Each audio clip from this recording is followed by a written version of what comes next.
Hello students, welcome back in HW current affairs classes. आज है 3 मई। आज हम लोग पढ़ने वाले हैं 3 मई की करंट अफेयर्स की इंपॉर्टेंट करंट अफेयर्स क्लासेस।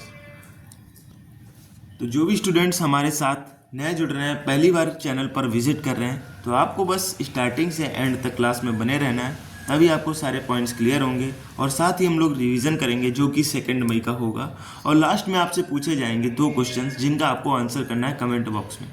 सारे ही पॉइंट्स और क्वेश्चन सिलेक्टिव और इम्पॉर्टेंट लिए गए हैं।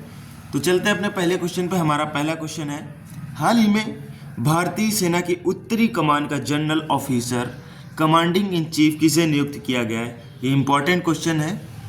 तो ये प्रतीक शर्मा जी को किया गया है। उत्तरी कमान की बात करें तो ये 1972 में गठित किया गया था। मुख्यालय की बात करें तो ये उधमपुर में पड़ता है, जो कि उधमपुर जम्मू कश्मीर में। तो चलते हैं अपने अगले क्वेश्चन पर। हमारा अगला क्वेश्चन है, भारतीय नौसेना की पहली महिला फ्लाइंग इंस्ट्रक्टर कौन बनी है? तो ये भी इम्पोर्टेंट क्वेश्चन है। तो ये दिव्या शर्मा जी बनी है। ये भारतीय नौसेना की पहली महिला है जो कि फ्लाइंग इंस्पेक्टर बनी है। चलते हैं अपने अगले क्वेश्चन पर। साथियों, हमारा अगला क्वेश्चन है, किस राज्य ने AI संचालित रियल टाइम वन चेतावनी शुरू की है? तो ये मध्य प्रदेश ने किया है। तो ये काम मध्य प्रदेश ने किया है। चलते हैं अपने अगले क्वेश्चन पर। हमारा अगला क्वेश्चन है, हाल ही में दुनिया की सबसे उम्रदराज महिला का निधन हुआ है अभी रिसेंट में। उनका नाम क्या है? तो इनका नाम है इना कैना बारो, जो कि ब्राज़ील की हैं और इनकी आयु थी 116 वर्ष। बहुत ही इंपॉर्टेंट क्वेश्चन है, एग्जाम्स में पूछा जा सकता है ऐसे वन लाइनर में। चलते हैं अपने अगले क्वेश्चन पर। हमारा अगला क्वेश्चन है, 2025 केयर एज स्टेट रैंकिंग में बड़े राज्यों की श्रेणी में किसने शीर्ष स्थान ग्रहण किया है? तो ये भी महाराष्ट्र ने किया है, देख सकते हैं। चलते हैं अपने अगले क्वेश्चन पर। हमारा अगला क्वेश्चन है, हाल ही में प्रकृति बहाली के लिए एम फॉर नेचर पहल किसने शुरू की है? तो ये एक संस्था है, ऑर्गेनाइजेशन है, ये FAO। बात करें FAO की फुल फॉर्म की, तो फूड एंड एग्रीकल्चर ऑर्गेनाइजेशन, ये इसकी फुल फॉर्म है। चलते हैं अपने अगले क्वेश्चन पर। हमारा अगला क्वेश्चन है, हाल ही में IMF इंटरनेशनल मॉनेटरी फंड की बात हो रही है यहाँ पर, कि फिजिकल मॉनिटर रिपोर्ट के अनुसार सबसे अधिक ऋण से GDP वाला देश कौन हो गया है? तो ये पहले नंबर पे हो गया है, तो ये सूडान हो गया है, जिसपे सबसे ज़्यादा ऋण हो गया। कैपिटल की बात करें सूडान की, तो ये खार्तूम है यहाँ की कैपिटल। इससे रिलेटेड एक पॉइंट बन रहा था, तो मैंने ऐड ऑन कर दिया इसमें। चलते हैं अपने अगले क्वेश्चन पर। हमारा अगला क्वेश्चन है, हाल ही में कार्बन को समुद्र से अवशोषित करने वाला प्रोजेक्ट सिक्योर किसने प्रारंभ किया? तो ये इंग्लैंड ने किया है।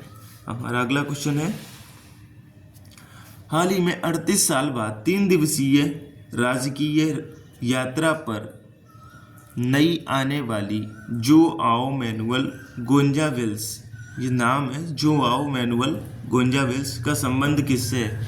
तो ये अंगोला से है। अंगोला एक कंट्री है। चलते हैं अपने अगले क्वेश्चन पर। हमारा अगला क्वेश्चन है, हाल ही में बेसल, रॉटरडैम और स्टॉकहोम, ये लिखा है रॉटरडैम और स्टॉकहोम, BRS कॉप्स 2025 का आयोजन कहाँ हुआ? तो ये जिनेवा में हुआ है, जो कि स्विट्जरलैंड में पड़ता है, सभी को पता ही होगा। हाल ही में सैटेलाइट बस एज ए सर्विस, SBAAS इसको शॉर्ट फॉर्म में बोला गया है। हिंदी में इसको मैंने इस तरीके से लिख रखा है, बस एज ए सर्विस, पहल किसने लॉन्च की है? तो ये एक सर्विस है जिसको लॉन्च किया गया है, तो इसका नाम है सैटेलाइट सर्विस है, तो इसका नाम है इन स्पेस। चलते हैं अपने आज का रिवीजन पर, जो कि कल का होगा। चलिए रिवीजन के सामने आपके सामने क्वेश्चंस हैं। तो प्रधानमंत्री नरेंद्र मोदी जी ने देश के पहले ट्रांसशिपमेंट पोर्ट विजिंजाम का उद्घाटन करेंगे। तो ये कहाँ करेंगे?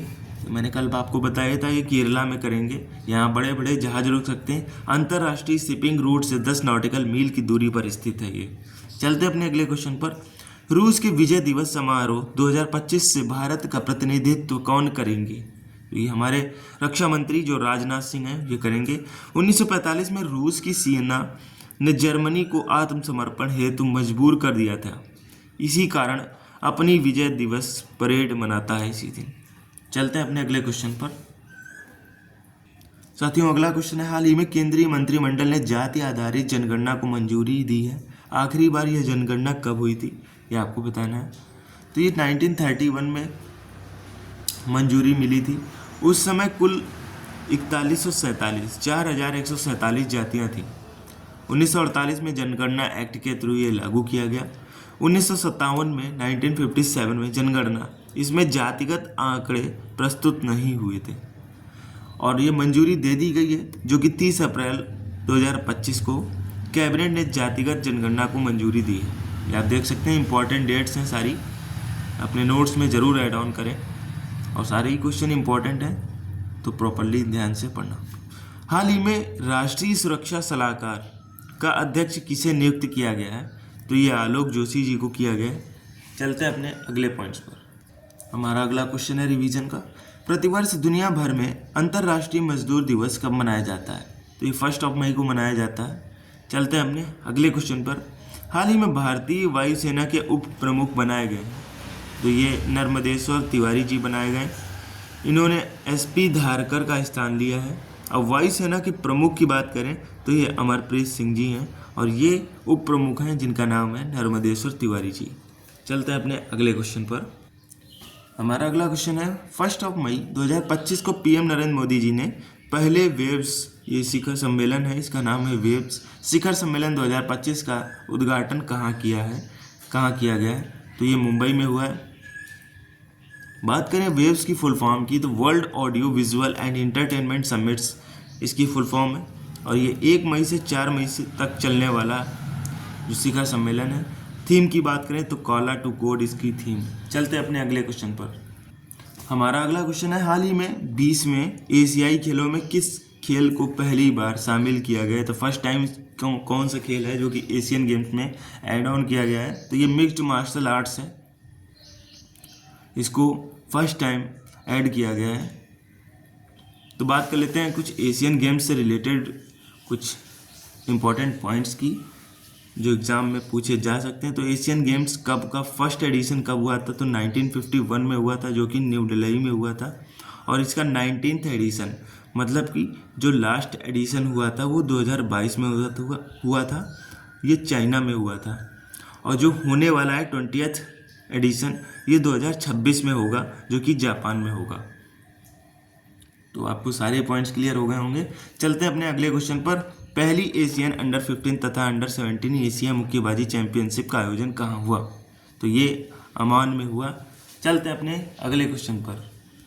तो हमारा रिवीजन का आज का आखिरी क्वेश्चन है, हाल ही में चर्चा में रहा प्रवाह पोर्टल के संबंध किससे है, ये आपको बताना है। ये आरबीआई से है। तो आरबीआई की फुल फॉर्म आपको पता ही होगी, रिजर्व बैंक ऑफ इंडिया। बात करें इसके गवर्नर की, तो संजय मल्होत्रा हैं, जो कि 26 क्रम के हैं। इस्टेब्लिशमेंट 1 अप्रैल 1935 में हुई थी। हेडक्वार्टर इसका मुंबई में है। तो मैं आपको जो क्वेश्चन आप बताते हो, कुछ लोगों के क्वेश्चन इसमें गलत हो जाते हैं, कोई बात नहीं, आपने कोशिश करी। और अगर आप कहीं से देखकर बता रहे हैं, गूगल से देख के बता रहे हैं, तभी भी आपको याद होंगी चीज़ें, लर्न होंगी और आपके दिमाग में चीज़ें रहेंगी। तो पहला क्वेश्चन है जो कि कल का क्वेश्चन था, ये मैंने आपसे पूछा था, 33वें पेरिस ओलंपिक में उद्घाटन समारोह के ध्वजवाहक कौन हैं, तो ये आपको बताना था। तो जो 2 ध्वजवाहक थे, तो ये टेबल टेनिस के खिलाड़ी शरद कमल थे और बैडमिंटन खिलाड़ी पीवी सिंधु थी। तो ये 2 ध्वजवाहक थे जिन्होंने भारतीय दल की तरफ से ध्वजवाहक किया और ध्वज को लहराया। तो 33वें पेरिस, ये याद रखिएगा, 33वें पेरिस ओलंपिक में उद्घाटन समारोह के ध्वजवाहक तो शरद कमल जो कि टेबल टेनिस के खिलाड़ी थे और बैडमिंटन की खिलाड़ी पीवी सिंधु थी, 2 लोग थे। बात करें नाटो का मुख्यालय कहाँ है, ये आपसे पूछा गया था सेकंड क्वेश्चन। तो ये ब्रुसेल्स जो कि बेल्जियम में पड़ता है। ये आपके करेक्ट आंसर होंगे, जिनका करेक्ट नहीं हुआ वो आप लोग करेक्ट कर सकते हो।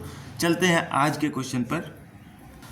यह आपके सामने रहा पहला क्वेश्चन, जो कि आज का क्वेश्चन है, ब्रिक्स ब्लॉक का 9वां भागीदार देश बना है, तो ये कौन सा बना है ये आपको बताना है। और सेकंड क्वेश्चन है, पराक्रम दिवस कब मनाया जाता है। ये 2 क्वेश्चन आपको कमेंट के थ्रू बताना है। और नहीं आपको पता है तो आप गूगल करके देखकर आंसर कर सकते हैं। इससे आपका नॉलेज बढ़ेगा, आपके दिमाग में चीज़ें रहेंगी और चीज़ें याद रहेंगी। तो आज के लिए स्टूडेंट्स इतना ही, मिलते हैं नई करंट अफेयर क्लास के साथ। तब तक के लिए चैनल को, अगर आपको क्लास अच्छी लगी तो लाइक शेयर सब्सक्राइब जरूर करिएगा। Thank you.